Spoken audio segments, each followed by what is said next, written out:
I'm thrilled to have Rick Wormeli joining me today for the interview. Rick, of course, is a globally recognized educational leader and force in so many areas, including middle level education, differentiation, and of course, assessment and grading, and the list goes on. I'm going to give you the quick rundown, listeners, of the biography. Rick is one of the first nationally board certified teachers in America. Much of Rick's work has been featured by numerous national media outlets, including in a featured on Good Morning America. He is a columnist for AMLE magazine and a frequent contributor to ASCD's Educational Leadership magazine.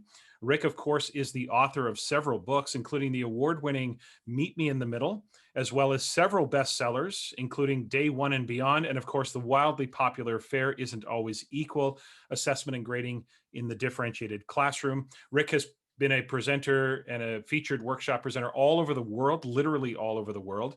And he has been the recipient of several awards over the course of his careers. And listeners, that is just the abridged version of the biography. This man has had an absolutely ridiculous career. So, Rick, I am thrilled that you're able to join us. So, Rick, welcome to the Tom Schimmer podcast. Hey, thank you very much. I feel like this is a stepping stone to going intergalactic. Intergalactic, I love that. We were just talking earlier about when I was putting together the biography and looking over just sort of the things you've done. It was reminded when I looked at all the places you've presented around the world about our dinner in Beijing, where we just happened to be in China together in 2016, and here we are halfway around the world, and just minutes from one another and being able to have dinner. So that was great. And it's a good memory. That's a synergy that it's so rare, but it's so exciting. And you feel like, let's do this more often. That's right. Combine our powers for good and not evil. It certainly breaks up the eating alone aspect of the job. That's for sure. Truly. Absolutely. Okay, so Rick, let's jump in. We are definitely going to get to some educational topics, but I really feel like I have to start with the events of January 6th and the attack on the Capitol in Washington, D.C. You live just 20 miles from D.C., from the White House and the Capitol, and so this, in some ways, must have really hit close to home to you. I know for so many of us, even those of us outside of the United States, it was an emotionally jarring day. And the images and the accounts of what happened are things that will go down in history. The attack has been universally condemned outside of those who are trying to spin it or justify it or deflect it. My question to you, Rick, is not how do you feel about the events, because I think we all sort of know how we feel about the events. But as an American citizen, as someone who lives very close to the Capitol, how are you feeling about the events in the wake of what happened in January 6th? How are you personally feeling about the situation and circumstances currently? Initially, I'm just extremely upset, very disappointed. When I work with people around the world, when I first arrive, I usually say, yeah, we're interested in your topic today, but can you just answer this question, WTF, or more politely, WTH? What the heck is going on with you guys in the United States? And it's usually, the past 4 or 5 years with the current administration that it's about to leave. And, why would somebody do that? This policy and that policy. And I have to explain, I really don't know. And my Republican friends are stumped as well, because they feel like it's a splitting of the Republican Party, of which Trump and the current administration, of course, is supposed to be the head of it. And it's inconsistent. It's out of alignment, with that. And, I'll be the first to tell you, we're an imperfect union. And I think that ego has gotten a lot in the way. Like, I really am repelled by this notion of, they're number one, where United States is number one, and it's exclusive nation and so on. That's not the thing we want to be known for. We want to be known for compassion and intelligence and problem solving and generosity of the world with agriculture and anything else we can possibly do. But we've got this idea that we're some kind of elitist thing, and it's been a comeuppance. So now the question is whether or not our systems can weather and navigate such troubling waters as they are. And I'm really struck by, other people have said this, so I'm not the originator of this thought, but every generation, I think, sits there and goes, oh my gosh, this is who we are. we're not like this, but really we are. And we have to lift the rug and look what we've been sweeping under this whole time. And I do think a lot of it is racist in nature. Mm. I do think that there's also people are struggling economically and they're threatened and they're in survival mode and they feel like, oh no, we got to take this over. I'm very concerned about QAnon kind of radicalizing people. And these are people who don't have hope elsewhere, so they put their hope in this thing. And so the United States needs to get better at being worthy of our citizens' hope Right. and aspirations. And we're not quite there yet. So we need some leaders who can do that. And I think, past presidents have been better than, the current one right now. And most of my Republican friends are like, why is our Republican leader doing this? So I don't know a lot of people that are supportive, although obviously a heck of a lot of people voted for him there. When I try to explain it, I'm also struck by, what if I was in the classroom? Because I'm out of the classroom right now. What if I was in the classroom trying to explain, when a leader is quite a bit narcissistic in what he does, and it's not so much about the Constitution, the country, as it is about him. And yet we tell students that, the presidential office is an honorable office. Our government is sound. We have, checks and balances and all this stuff. And yet it falls apart, from time to time. So I'm very concerned about people who don't have a savvy in logical fallacy. They don't understand that that's an inconsistent thing and they're trying to prove a point and it's ultimately weak. And that people are duped by, again, fake news, but not having that intelligent consumer savvy. And then I did some work with Sandra Day O'Connor and her work on iCivic, which is a program to teach the next generation really truly what are the 5 or 6 protections under the First Amendment, to understand how these things really work, because a lot of people are truly illiterate with it. They interviewed adults and they didn't know and understand a lot of this stuff. What are your rights and responsibilities when you're stopped by a police officer for a traffic violation? That sort of thing. People just didn't have any idea. And there was just this sense of, it's easier just to rebel, which is kind of a cowardly thing to do, rather than to dig in and really try to understand it and respond constructively. Right. So I realize that people are in dire circumstances. We've had a huge increase in opioid abuse, alcoholism, depression, anxiety. Totally get that. And people are so scared and they're frustrated. And this might be a manifestation of that fear and that anxiety. I totally get that. But it's not the way we claim to be. And so now if we claim this, then let's stop minimizing our hypocrisy and get closer and closer to our values and have integrity again. But that takes courage of conviction to see it through the tough times. Yeah. And I don't think everybody has the supports they need to do that. Like, we're in the States, at least in most places in the States, we're terrible at supporting people who are dealing with mental illness. And it's a stigma. And we need to absolutely change that, dramatically so people get the help they need and don't turn to other vices and things as a way to cope.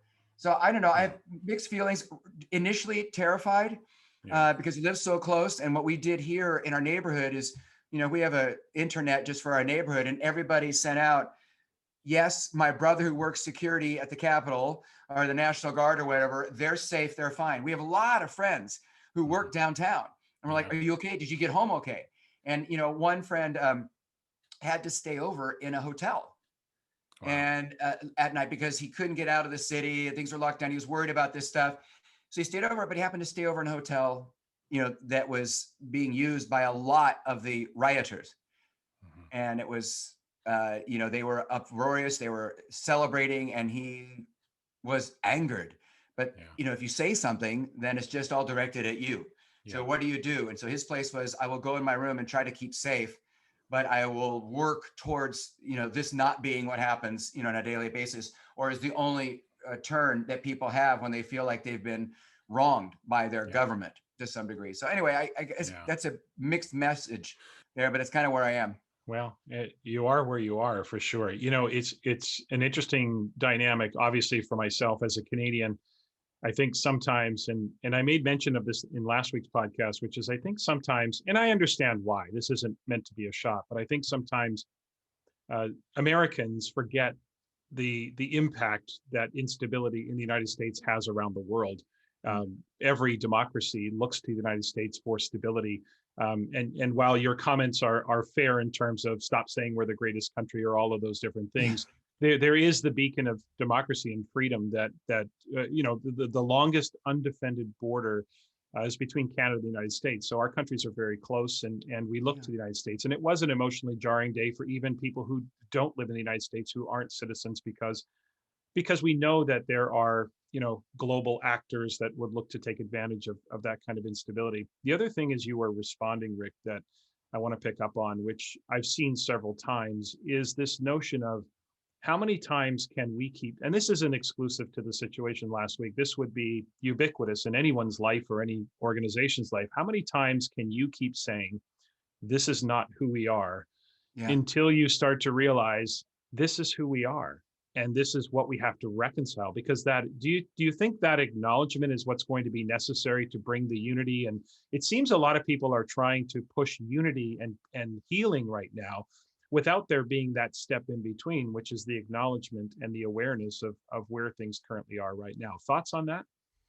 Oh, yeah. I mean, everybody has an inherited narrative of what they think is normal and preferred. And when you pose conflict to that, people are going to get very defensive really fast because you pull the rug out from underneath them.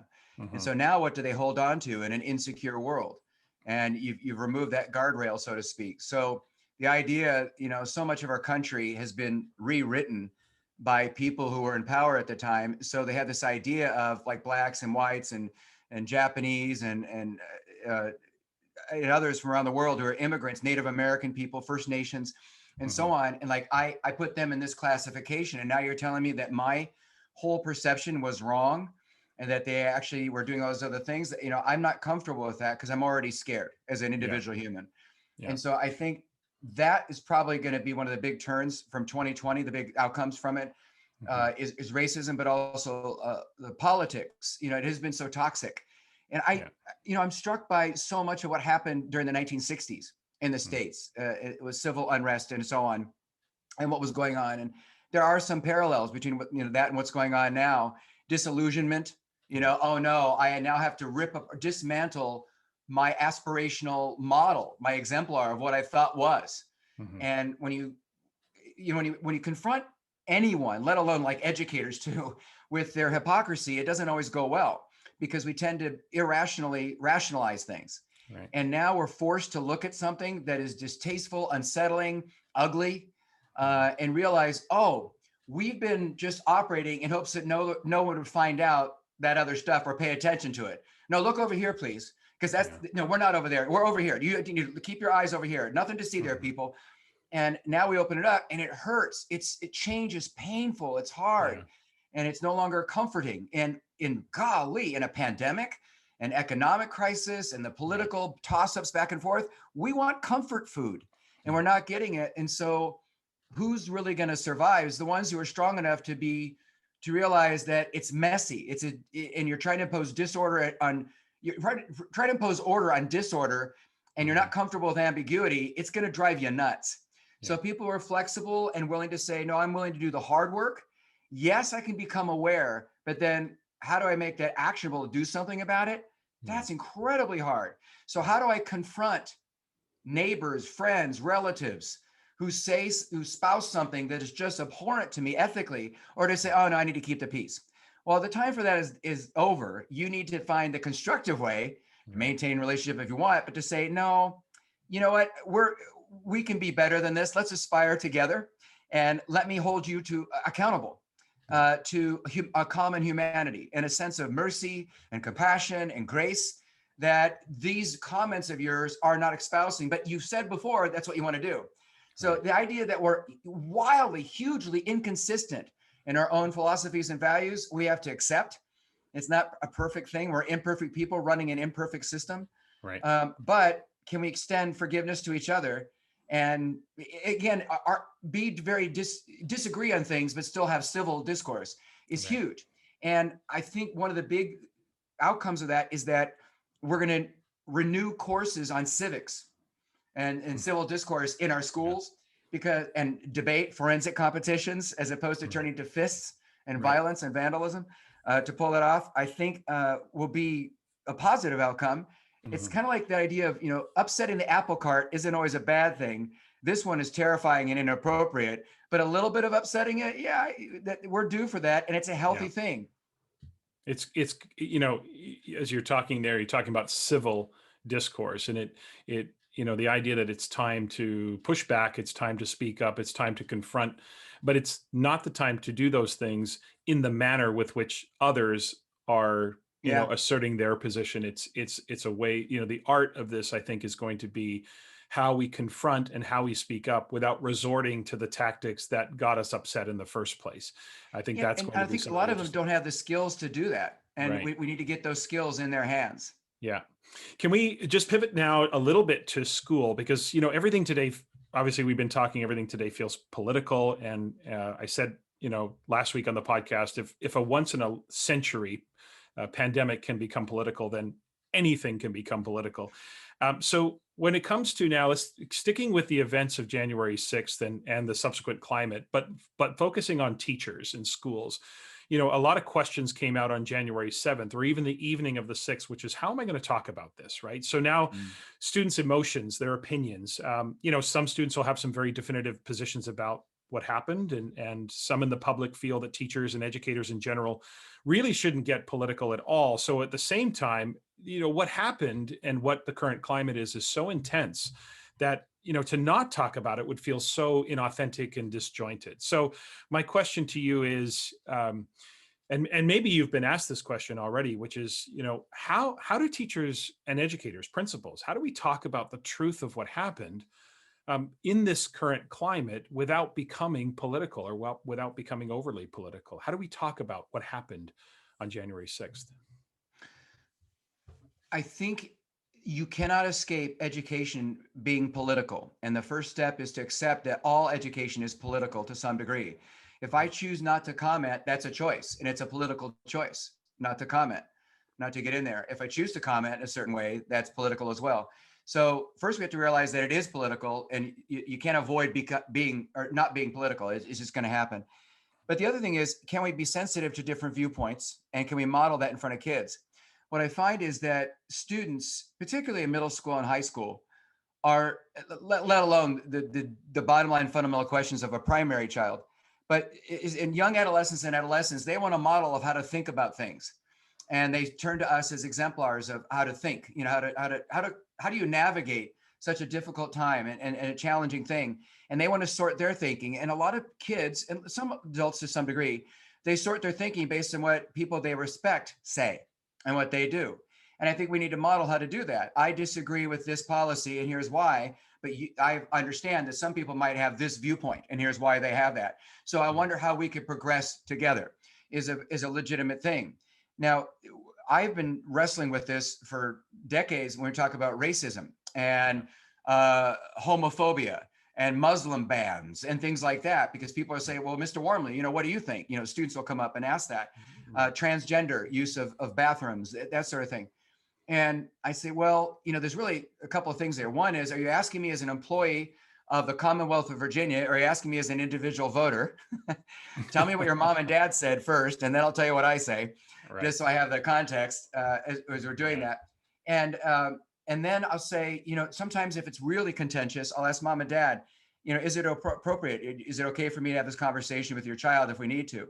But in general, I think that we need to be the models of how do you constructively deal with this in your own life and disagree with people, because students are desperate. They're starved for that. And if they don't have that model, they'll resort to inappropriate acts, to Right. negotiate this.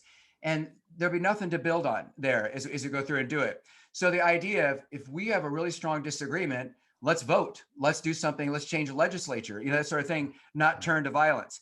And that I would also remind them that what are 1,000 other ways you could have done this besides physical violence or vandalism to do this? And what do you do if you're just so distraught and in such despair, you feel like there's no choice but to do something really radicalizing or harmful to others? Is that how do we respond to that in our lives? Some of that is just simple, self-regulation and executive function, things that kind of come together and work very nicely with students. And we can certainly teach those things. But I have colleagues that I respect very much that say you should always remain neutral. And I think there's some common humanity virtues of which we don't need to remain neutral. Like, it is a positive to be compassionate. It is a positive to extend mercy to others. It is a positive to try to understand from somebody else's point of view where they're coming from before you make your response. To try to I listen so that I understand, like Stephen Covey, but instead of listening just to make sure I can form ammunition for my rebuttal, which is a very different way of doing things. So we can teach kids those skills and we can model them in front of them. And we can also just sit in sadness, literally just being quiet. And if we're back in the classroom, maybe an arm around the shoulder and just sit in sorrow together and saying, we're sharing this humanity together. And I have no answers, but I'm willing to listen to you share what upsets you about this, Mhm. is actually a great gift, is to be that listener. I always thought that one of the greatest tools a teacher ever had was the ear, the listening ear. And we so Yeah. rarely use it. We just prejudge right away because we got to go. We got to keep momentum and we don't have time for this nonsense here. But truly, just listening to them, that means their voice was important enough to be heard Mhm. and that they make good company and that what they say matters. That might be the way that we kind of help orchestrate that. But if they do press us for our opinion, I think we could probably frame it in such a way as, this is what I believe, and it's Mhm. based on my experience and my narrative. But you might have a different experience, a different narrative, and I really want to understand that. So Mhm. here I am. I'm going to ask you questions and behave in such a way that shows that I value the entire identity that is you, rather than dismissive of it because it's not my identity. If that makes Right. sense. It does. And the idea of asking questions, I learned that lesson the hard way years ago, early in my career, about being too quick to answer um, a question from a student without asking clarifying questions, or why do you ask, what is, Yeah. where are you going with this? And I think that you can get a greater sense of maybe maybe it's just an inquiry, or maybe they are trying to, a high school student maybe trying to entice you into a political debate or something like that. And I think you're right. I mean, there are certain topics that just represent basic humanity, and the idea that there's both sides is kind of a false equivalency. But I Yeah, you I know agree with that. yeah, I mean, we can debate economic policy. You can say, okay, well, I think this and I think that, and there's a fair debate to be had. But there are some things that really shouldn't be up for debate. And by asserting our position at some point collectively, we force people in some respects, respectfully and with finesse, we force them to justify these inhumane perspectives to policies that just seem to be on paper, that idea. So I love the idea of the fact that we honor the students question, and we honor their inquiry, and the idea of contacting the parents as well, I think is a great strategy. So I think it's very thoughtful. I want to shift now to teaching during COVID. Yeah. With all that's happened, everything you described in the earlier part of this interview, um, was the economics, the opioid crisis, the Yeah. political climate. Oh, by the way, a once a century pandemic. Yeah. So here we go. So many of us, I know you have, and others, and Tom Gusky and others, we've been talking about the potential silver linings that might come from the pandemic educationally. No one is saying that this is a good thing. Let's just get that right. But from your perspective, what educational good things are you seeing emerge, grow, or expand during this incredibly challenging time? Well, a couple of things. The first thing that about which I'm most excited is that I think a lot of teachers were teaching through personality and through physical environment more than pedagogy, Okay. the science and craft of it. And now they realize I can't just do the things I normally relied upon to manage Mhm. the class, but also to engage students, to have a really effective lesson and just jam it through a camera lens. And suddenly it Right. comes out the other side and the kids are learning just like they ever did before. Mhm. So a part of their pedagogy is, I need to actually go back to the fundamentals of how the brain learns. Like, oh man, I have to do a lot more with relationships because I was forming relationships by just talking to them in the hallways in between or whatever it might have been in the Right. corridors. And I can't do that anymore. I don't have that interaction anymore. And then I was just assuming that when you came into the institution of school and came in and sat down at a desk, all the protocols just kind of settled in with you and we were ready to rock and roll. And now I got, oh, wait a minute. We have to figure out a way to conduct ourselves and it might be slightly differently, through the lens and distancing. So the idea of people renewing their focus on cognitive science and how the brain learns, literally how do 13-year-olds best learn, and how is that different than 8-year-olds or freshmen versus seniors, in high school? They're different animals. And so I should teach in the way that's developmentally appropriate for them. So a real diving deeper into that. And then how do I manifest that? So it's almost taking a lot of seasoned veterans back to their roots of being a first-time teacher again. How do I reinvent myself in alignment with what I know? Oh, wait a minute, I don't know the latest, so I need to get up to speed. So I think that is a real positive. Another thing that I think is happening is we have curriculum overload. We've tried to jam too much in as it is. And what people are finding with remote instruction is that you can't get through the same curriculum. You can't do justice to all of it. And the idea of mastery or competence in something, oh, what a joke. Those are really misnamed compared to what we do. So I'm taken with Heidi Hayes Jacobs and her 4 C's that she's been promoting quite a bit this in 2020, that we have to decide, what are we going to cut back? What are we going to cut out? What are we going to consolidate? And what do we need to create? And the idea that we have to look at standards or learner objectives and outcomes and decide, all right, these are the 4 to 8 most pivotal and leveraging for the whole year. These are secondary level. They're important, but less so. And this third level, nice to know, but like Elsa, let it go, as they do that. And we have to put on our big adult pants and do the heavy lifting and say, this is so leveraging for what's to come. We will spend our time and energy on that because we can't do all of it like we used to. So I think there's going to be a thinning or culling of curriculum that is a positive. Less is more in my mind. The United States has always been, let's compare ourselves to other countries. And Korea and Germany and others, I've noticed they, in math and science and some others, they have far fewer standards than we do, but their kids do better on some of the international tests and so on. They seem to understand it better. And I'm struck by, looking at schools in Japan and Korea and in some places like that, where they might say, tonight, I want you to do 35 of these practice problems.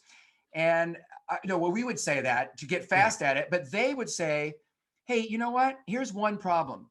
I want you to build a model of the mathematical concept there. In other words, they're at concept attainment night 1 and 2 of homework. Night 3, they might do, extended practice, get efficient, get automatic at it. But United States, we just tend to, and in other places I've seen in Canada too, you say, hey, here's the algorithm, now practice a bajillion of them. Now we're going to the next thing the next day. And there's no chance to really explore it in depth. And so it creates an opaque look at it. It's just kind of putting a shine over what we do and saying, oh yeah, that's mastery, but it's really not teaching for mastery. The capacity to spiral back and revisit things to make sure you can carry it forward, and you're agile and versatile in its application. You can handle novelty and curveball, whacked out applications and notions of it, subtlety and finesse, all these different things. I think that's going to be a positive as well, that we're going to do that. And I think that teacher appreciation and wellness. So the mental health of teachers will get new attention, but also appreciation of teachers for what they do, given what has now been happening with so many parents now having to force to teach their children at home and schools not being in session.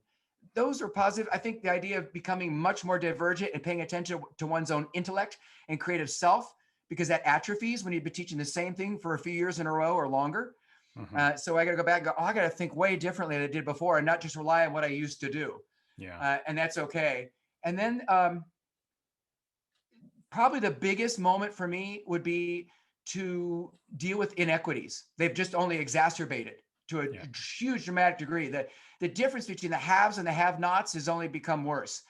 And that's going to cause people to go, you know what? I used to give it lip service and say Hallmark card platitudes of niceness about stuff, but I never really put skin in the game, so to speak. I never really dug in and got into it.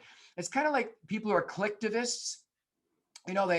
They click on something or they forward it like I like this, I like that. And they think, well, look at me, I've done my civic duty. And no, you have to show up and you have to talk to people and you have to do the hard work, the footwork of it.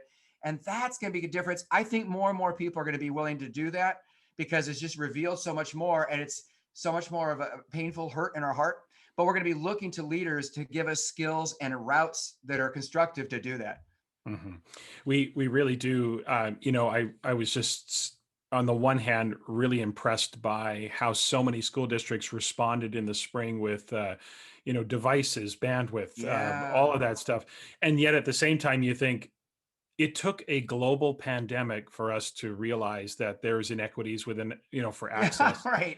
right? We could have been working on high speed internet. We could have been working on devices long before that. So I don't want to take anything away from the response that the districts and Yeah, individuals did, because it was commendable, and they some stepped districts up. responded in such a rapid manner. It was just incredible and inspiring. But I think you're spot on when we talk about one of the legacies is going to be, we just cannot go back to that again. We cannot have situations where there's the have and have nots. It's not just, I mean, this is a big one. It's not just about racial inequity. It's about Oh yeah. socioeconomic inequity. It's about all equity and making sure that Yeah. there's access to that. And Well, special ed has been hit very hard. Yeah, in particular too. absolutely. Do you think there's anything that we maybe, as you reflect on, because everything was acute in the spring, we had to just respond, and it was like triage. Let's figure this out. And now in some respects we've kind of settled into, many districts have settled into remote learning, and is there anything maybe that we overreacted to or got wrong last spring? I don't know that there is. I'm just curious from your perspective. Another way of putting this, were there any aspects that we overcorrected and are now realizing that maybe we didn't have to be so drastic, and that things would be a little bit more seamless? Again, I'm just truly asking. I don't really have a thought of anything, but what are your thoughts around that? Any overcorrections that maybe we could settle back Yeah, into? that's a good question. I don't know that we implemented like suddenly and then realized, oh, we really didn't have to do that Mhm. as we did that. There might be a few things with grading Yeah. that we kind of this is all lost. We got it wrong. And then on perspective from the long lens looking back, maybe we didn't have to implement it right at that moment or later, Mhm. that sort of thing. Mhm. Um, but when it comes to instructional design, I think we were all in a place of great fear and we didn't know. And so the idea of closing schools down, right away, we don't know what we're gonna do. I Mhm. think one of the false things I think a lot of leadership thought teachers could get up and running over one weekend, Right. to go from live classroom and that. And so there are so many people I know that do distance learning and they prepare for months and months and months, if not a whole year. Right. Yeah. And then they're ready for their course. And then we as teachers do it in 1 week or in one weekend. Right. And that was a shock to people that, oh, teachers just can't automatically do it. And I said, well, it's a completely different medium. And the Mhm. things we normally rely upon, we don't have anymore at our fingertips and, that sort of thing. And so I think that that's probably, Yeah. what we could do. One of the other things that drives me nuts and I think perpetuates some of our problem is a blind adherence to the timeline, the school calendar. Yeah. Now, oh no, we got to follow the calendar. I mean, no, the year has to end when it ends. No, report cards have to come out when they come out. That kind Mhm. of thing, and they really don't. And looking back on it, we could have said, no, the school year is going to be extended into the summer, and Mhm. no, they didn't get it this year, which is last beginning or Yeah. that March, May, April, May time, and June time. They didn't get it. So we're going to do an e-portfolio or a digital portfolio that will follow them into the following year. And so now this whole year, you're allowed to go back and learn stuff from last year and get credit for it, that Right. sort of thing. And some schools said, no, we're just going to shut it off. And I don't know that, that was a wise thing, that now we need to open ourselves up and go, oh, the calendar is actually what's Mhm. getting in our way of some of this stuff. And of course, Mhm. that's led to a huge, and that and other things have led Yeah. to a huge upturn in the number of Fs. And I'm sure you're getting calls like I am. Hey, we have Yeah. an 83% increase in Fs. What are Right. we doing there? So that gets Mhm. into the grading conversation if you want to have Yeah. that sometime. But Yeah. it's a that's an issue. That would be the only place right now where I thought we might have corrected, Mhm. Mhm. at least in my initial response to you.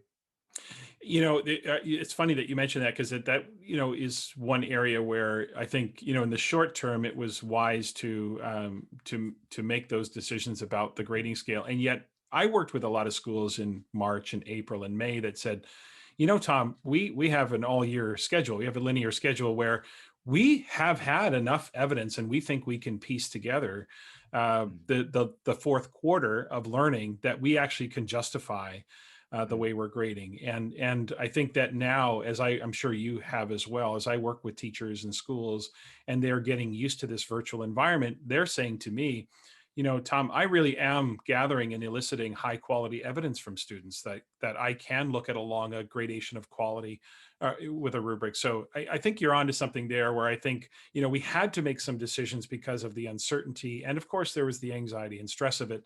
Sure. But I think we could settle back into, maybe not what we used to do, depends on what the district was doing, or the state or the province, but settling into a balance and just ensuring, at least even during the pandemic, we could still, assess high quality work and grade that work, but making sure that our grading practices are not exacerbating the inequities among students and things like that, and putting that fail Oh, safe I in. agree with that. Just as soon as you say that, I'm nodding in agreement. Yeah, we're a lot of teachers are reporting they're getting good assessment. But I worked with a school yesterday, and it's been dozens of schools too who have also said, I got kids who are just doing Minecraft off to the side and not participating in class, and they're just outright not showing up and they're not Right. turning things in. Hmm. What do I do? And so I was doing a grading seminar during these conversations for them, and they said, but wait, no, they're just not engaging. They're not doing the stuff. And I said, well, we need to talk about that outside of the world of grading, because that's a different issue. Right. It's an emotion response. It's relationship. It's what do we know about how to create tenacity and perseverance, stick to itiveness, Hmm. motivation in kids. And they're shouldering more and more of the burden of trying to maintain attention. So are we doing more voice and choice and student agency, or are we taking that away from them? And there's not a lot for them there. And there's a lot of other responses to that, not the grading response.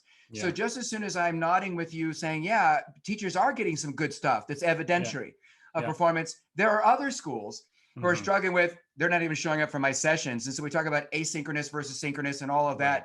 that comes to mind. So I don't want to generalize that everybody is. And I want to point out that most people, a lot of people now, and again, it might be a positive, are realizing, oh, I need to pay a lot more attention to student engagement than I did before, because I could just assume it before, whereas now I have to earn it, so to speak, or I have to facilitate it more proactively than I've ever done before.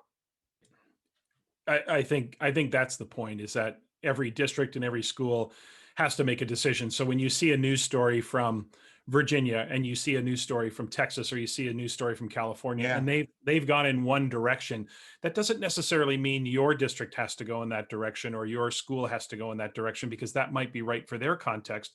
Whereas, say in Virginia, you're dealing with, a different situation where you are or are not eliciting great evidence from kids that you're able to look at and examine. So it's one of those things. It's hard to pinpoint a ubiquitous policy for Mm. such, unique, nuanced circumstances.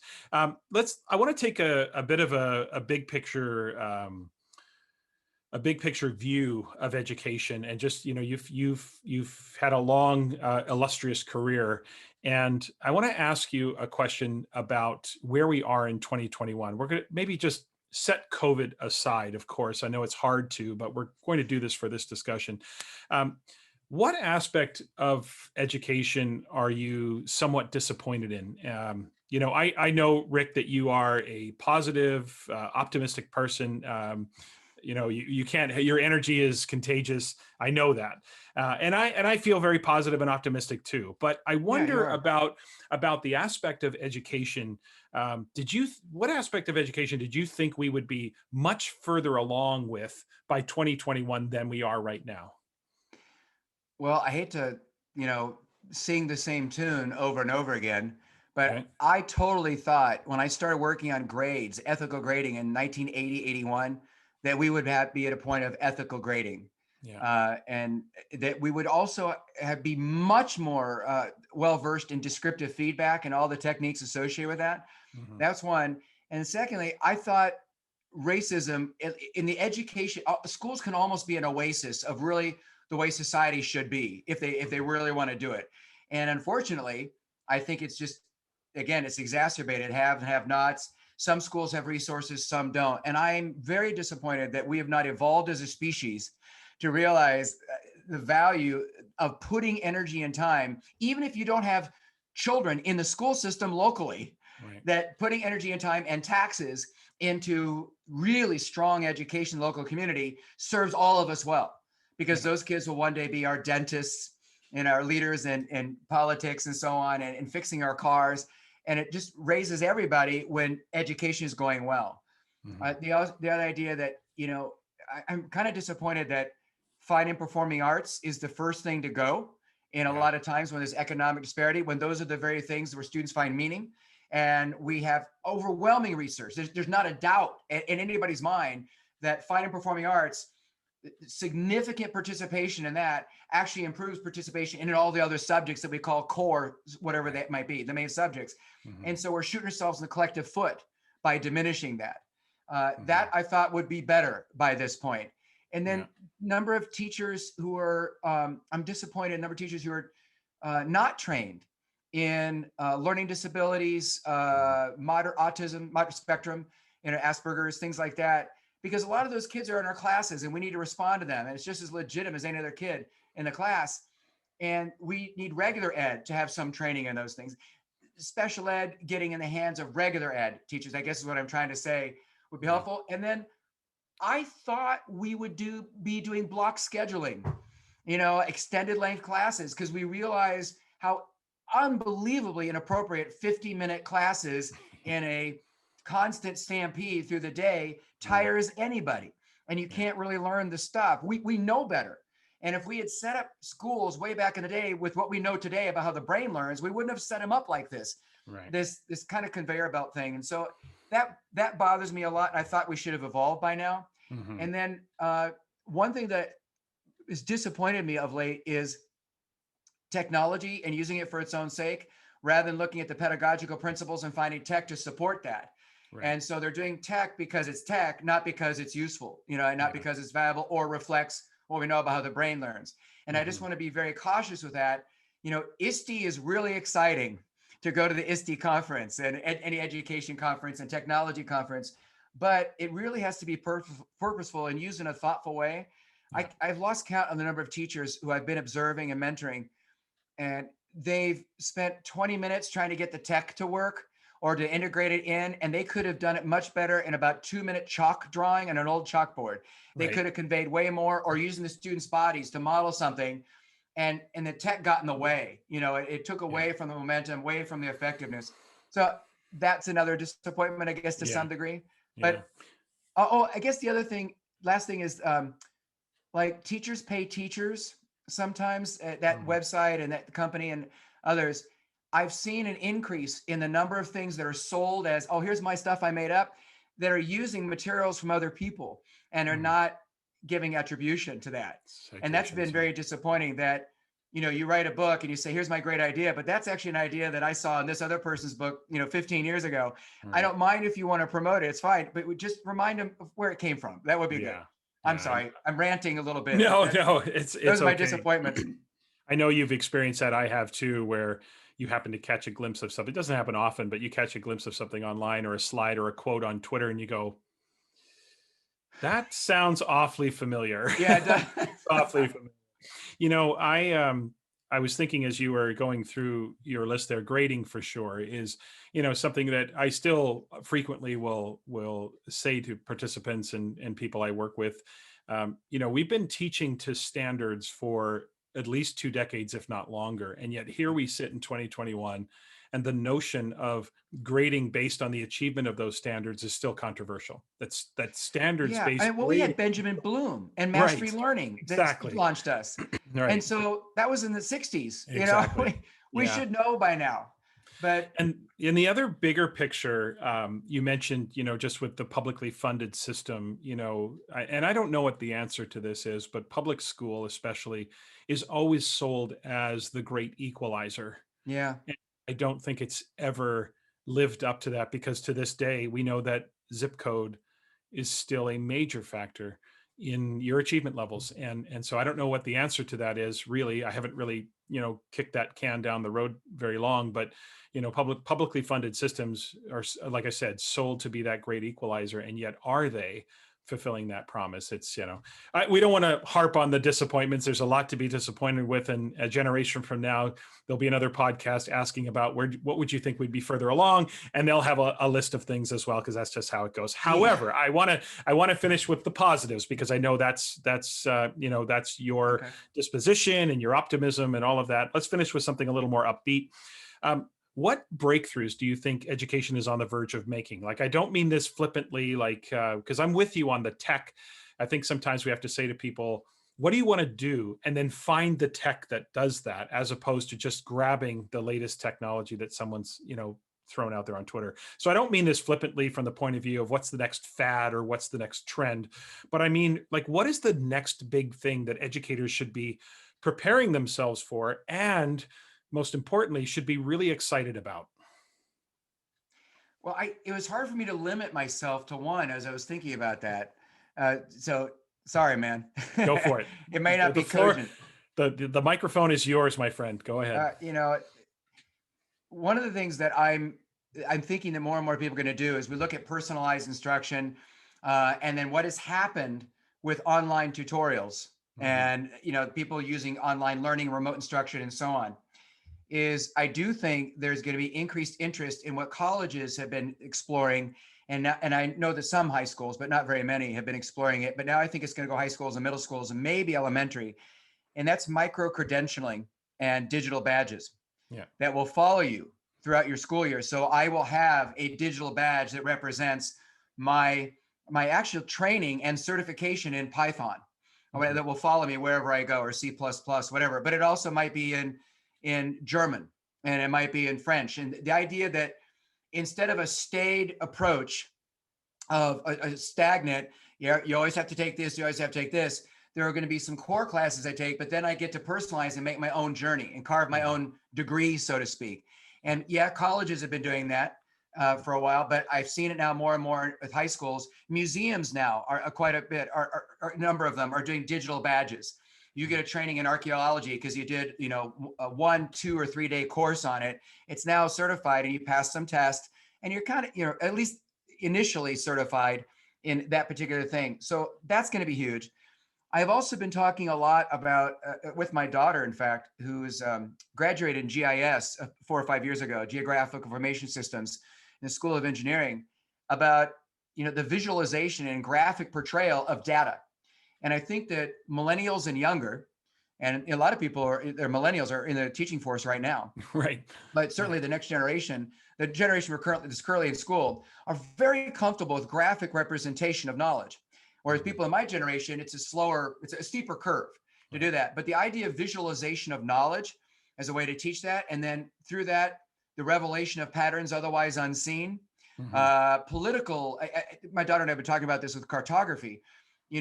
If I draw a map a certain way, that person has a lot of power. Politics, kings have been tumbled because of the way a map was drawn. Yeah. Today, with satellite imagery, we can see a lot of cobalt deposits in a certain region of the country, and you're cobalt rich. But I can change the color scheme, and suddenly there's no cobalt there, and like you have no cobalt, and you're not rich, and so your power wanes. So the manipulation of graphics, and Yeah. but using graphics to reveal things, and I think that has power in grading too. That we report graphically how you're doing against standards and learner outcomes, not just symbolically with a letter Right. grade, a percentage, or rubric number, is Yeah. is huge and is coming down the road. Yeah. That'll be an exciting thing. Yeah. I'm also, this might be naivete, it might be just hopeful thinking, but I'm thinking as we're getting farther and farther away, more entrenched in our own little self-serving communities, there is going to be an opposite reaction of saying, whoa, we need to come together again. And I'm finding that outdoor education and environmental ed kind of stuff, ropes Mhm. courses, will make a resurgence.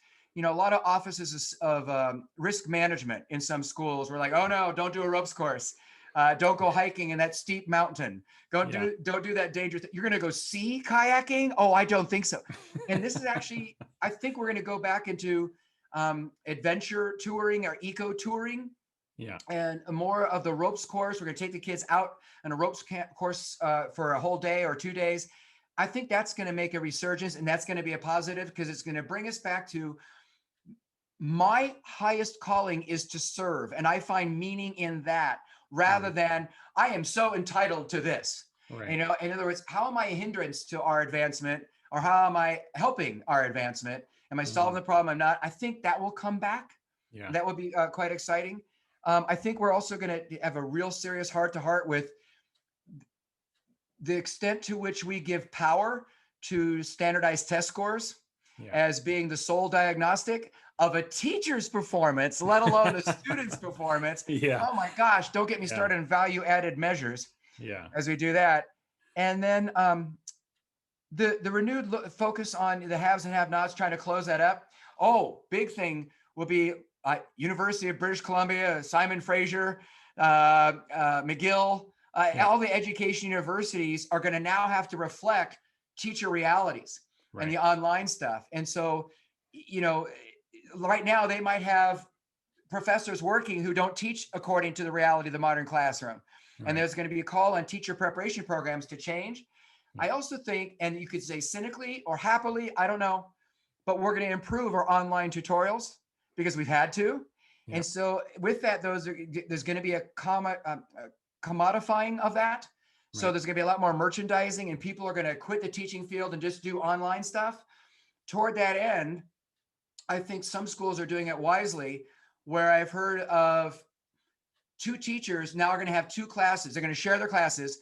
One teacher is going to do the live asynchronous, and another teacher is going to spend all the time just designing the synchronous online modules and the interactive bit with that as they do that. And they're going to now have 50, 60 kids between them. But you're not going to have the teacher who does just the live teaching, and also has to do the online tutorials. Right. That's going to split it. That's good. And Yeah. I'm really excited about this. I think there's going to be a resurgence in year-round school. We're going to get away from the whole summer off because so many kids are missing things and they feel like they need to keep up, or urgent and regular in their lives. And I think that will open things up quite a bit as they do Right. that. And then just what we mentioned before, and I'm excited about this, that people will feel like they can be gently insubordinate with the school's calendar, the timeline that, Yeah. the kid Yeah. didn't learn in this amount of time, he gets more time. Who cares? He learned earlier, then Right. don't mire him in what he already knows, move on. But Yeah. you don't have to be beholden to an arbitrary timeline imposed on the Mhm. next generation, which Absolutely. flies blind to everything we know about human psychology and the way students learn. So that's my top list. I don't know of That's anything else beyond that. that is a lot to be excited about for sure. And if even half of that came true, I can't imagine the transformation we would see in education. Rick, I really appreciate this conversation. I know it's just the first of many times that we will convene here on the podcast, and looking to at some point in the future have you come back for a specific question or a conversation about assessment or grading, or would have conversations about differentiation. So we're going to finish up today. So I appreciate that. We're going to finish up today with a segment that I've now sort of rebranded as 3 questions. I used to ask 5, but now I've cut it to 3 just for the sake of efficiency. So I'm going to ask you 3 lighthearted questions so listeners can get to know Rick a little bit more on a personal level. Nothing too And I'm intrusive. sorry, Tom, our time is up. Thank you for playing our game. That's right. Go ahead. All right. So here's the first one. What junk food is your kryptonite? It is the junk food that you simply cannot resist and you will overindulge every single time. Oh, well, pecan pie is especially if it's chocolate pecan pie, but that's Okay. not really a junk food, but that's one I can't resist no matter what, wherever I am. I might say Milky Way bars, Okay. or chocolate covered marshmallow, anything. Oh, no, I know. Milk duds. I know that Milk sounds really duds. weird, but I like chewy and I like a Yeah. little chocolate and caramel. So yeah, milk duds. Yeah, oh, that's good. Yeah. Well, pecan pie is not healthy, Rick. So it is I kind of a know. junk food. Okay, yeah, it's true. It's Yeah, true. yeah, But yeah. it's a decadence. I don't There know. you go. I know. Mine is peanut butter cups. I could probably eat Oh, yeah. 17 of them without batting an eye and then pay for it. Oh But man. in the midst of it, I can't resist. All right. Now, I'm asking this next question more from the fun angle, not the serious angle. Okay. Okay. So, what isn't illegal that should be illegal? What isn't illegal? What isn't illegal from a fun perspective, not from a serious perspective. So I'll give you my example. My Yeah. example is it should be illegal in 2021 to pay by check when you're in a store. That should be illegal. Oh. Pull out your checkbook. Okay, that should be outlawed. That's really clever. Okay, no one should be able to pull out their checkbook, especially if the cashier has already totaled your amount and you're then going, oh, where's my check? I don't think many people pay by check anymore, but if they do, it should be outlawed. That's mine. Any thoughts What isn't I illegal? was just thinking of serious ones when you said that. I mean, like, you shouldn't be able to get an adjusted rate mortgage, an ARM, if you don't have the capacity to follow through when it changes, Yeah, in 3 years yeah, or 10 years yeah, or whatever it is. That's too serious. yeah. I don't know. Way too serious. Some forms of bungee jumping There you go. uh, would be it should be illegal, Yeah, but it is illegal in some places. But we do it nonetheless. yeah. Uh, I Any unwritten oh I trail? How know. about? Okay, go ahead. Go ahead. I was thinking drones, man. We got so many drones flying around the neighborhood, and I'm Yeah, just so afraid. They're gonna knock into something or knock something yeah. over or fly into birds. Hmm. Their drones can be fun for filming, maybe fly up once in a while, but the Yeah. idea that everybody gets a drone and that Amazon might start delivering, well, it is in some places delivering by drone, I Yeah. think should be illegal. All right, thank you. Just wait until the crashes happen. The other one I was thinking was when you're boarding a plane, it should be illegal to pretend you're mindlessly wandering up to the front to read the screen when what you're really doing is trying to cut the line. We all know what's happening. We know what you're doing. Don't pretend you don't know where you're going and then go, oh, are we boarding now? And then slip into the line. We all know it's going on. That should be illegal. Oh, I know.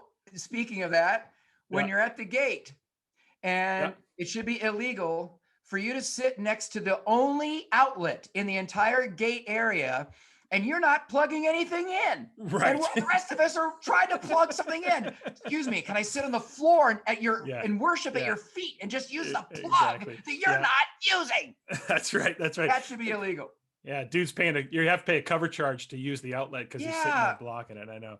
All right, last one.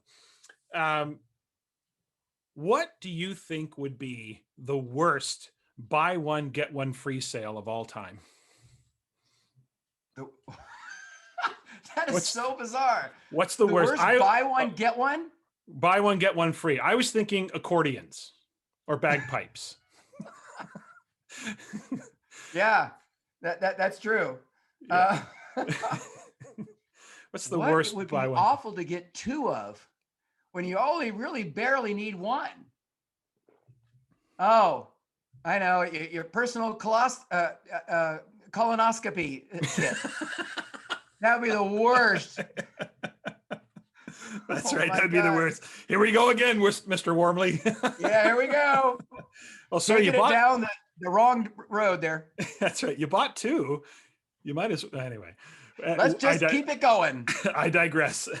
Okay. Yeah. Last question. One final question. We're going to get back to being a little bit serious here. One of the things, Rick, that I'm doing with the podcast, big picture, is trying to focus on the concepts of, success and happiness, and down the road with the podcast, I may start to expand and bring in some different, maybe non-educators, and talk about these topics. But for now, what I'm trying to do with the interview is finish the interview by asking this one simple question of everyone who's been on the podcast. And that is, if a random person stopped you on the street and said, or asked you, what is your definition of success?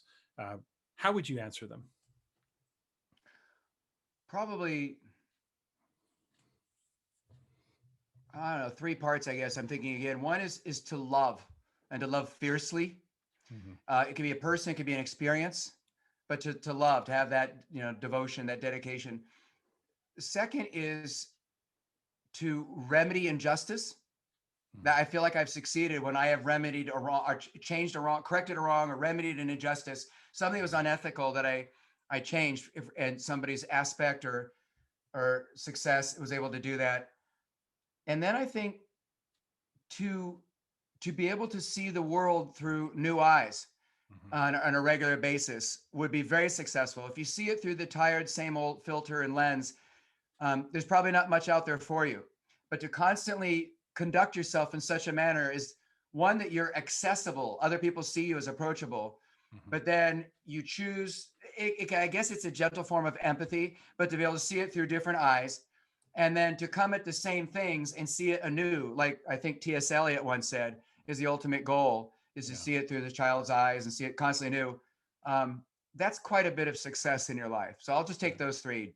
Bob, what do I win? You win the prize for what I think is a inspiring and deep answer. I really appreciate that, Rick. Rick, just I can't thank you enough for joining me today. Again, I look to have you back at some point in the future. I always appreciate your perspective, your humor, your wisdom. And I think listeners do as well. So, listeners, I would really encourage you to follow Rick on Twitter. He is a great Twitter follow, lots of great content, and lots of great inspiration from Rick himself. That's at Rick Wormeli 2, the number 2. At Rick Wormeli 2 is the Twitter handle.